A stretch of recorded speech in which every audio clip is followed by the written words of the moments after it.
It's grind season, homie. It's not about today. It's about the future. You do the work now. Do the work now. And all of the shit that you could ever want to do for your family, your kids, your loved ones, it's all going to be on a whole nother stratosphere. It's time to stay focused, man. I work hard now, so the second half of my life I can do whatever the fuck I want.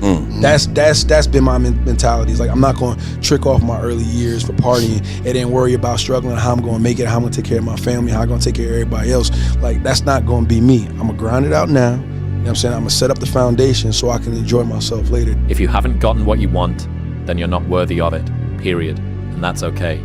Now you can admit that you suck and improve. Better to know you're bad for a season than pretend you're good for a lifetime.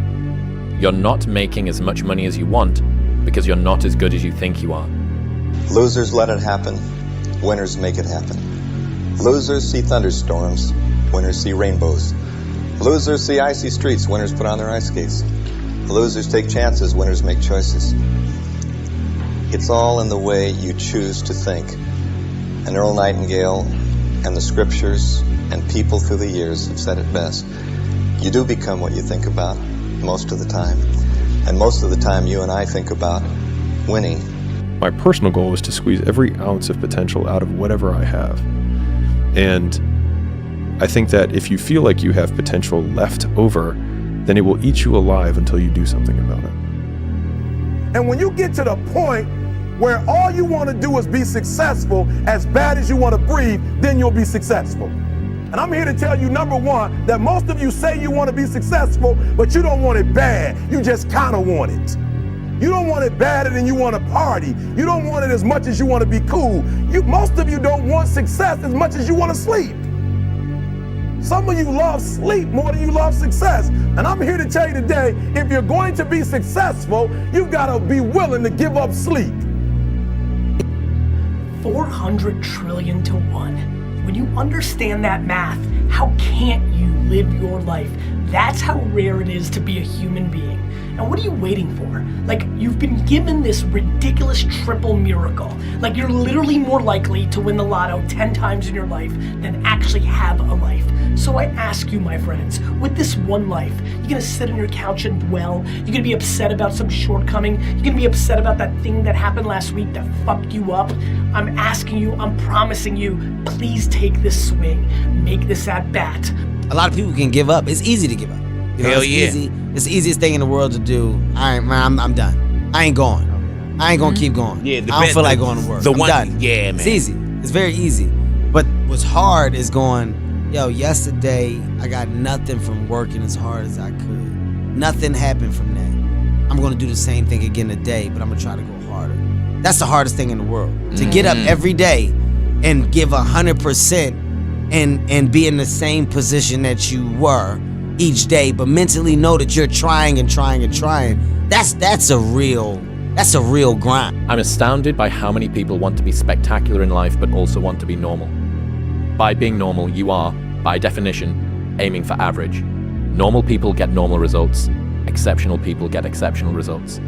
You literally can't do what everyone else does and expect to not get what everyone else has got. By doing what everyone else does, you guarantee average results. We're the lucky ones.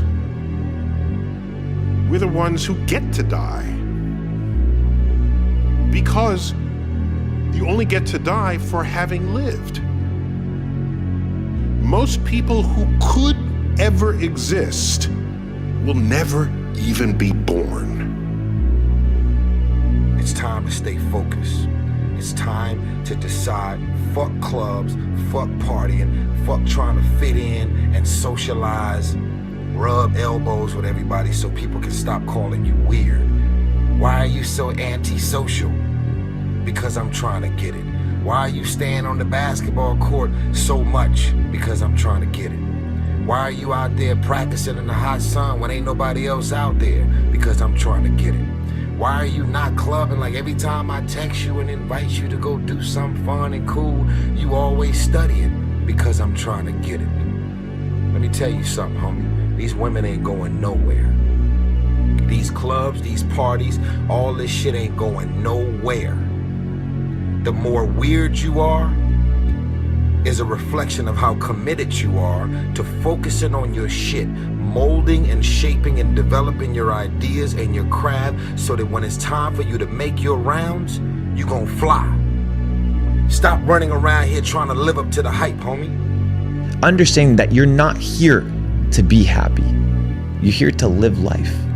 You're here to experience suffering. You're here to experience tribulation. Yeah. You're here to hurt. You're here to experience heartbreak, pain, joy, pleasure, every single avenue, every single emotion. Why would you limit yourself from experiencing that? Why? Because you're scared? You're afraid? You don't know how it's going to work out? It doesn't feel good? Perfectly fine.